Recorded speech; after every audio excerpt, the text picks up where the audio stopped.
Следната недела ќе биде објавен оглас за поддршка на домашни компании од страна на странски експерти.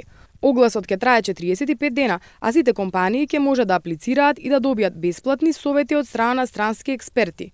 Ова го најави лидерот на ВМРО-ДПМН Никола Груевски, кој денеска беше во посета на Кратово.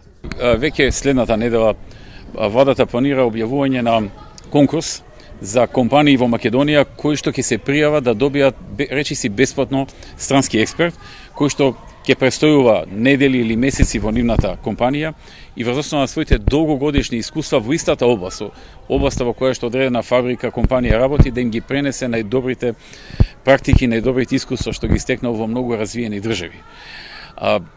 Морам да потенцирам дека владата на ВМРО-ДПМН до последен ден ќе работи да ги исполни ветувањата на граѓаните. До последен ден ќе работи да е подобри состојбата и животот на граѓаните. Груевски во Кратово ја посети новоизградената спортска сала во основното училиште Кочо Рацин. Вкупната инвестиција е 24 милиони денари, а ова е 101 сала која досега е изградена од страна на Министерството за образование. Салата ќе ја користат 250 ученици од 5 до 9 оделение во основното училиште Кочо Рацин. Ова беше наше изборно ветување.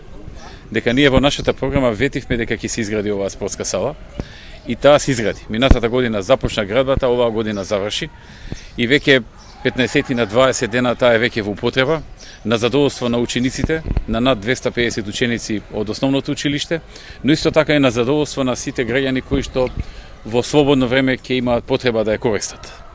Така што со ова Кратово добива уште една спортска сала, а ние и како политичка партија, и како политичка коалиција, и како влада исполнуваме уште едно ветување дадено кон граѓаните на Кратово.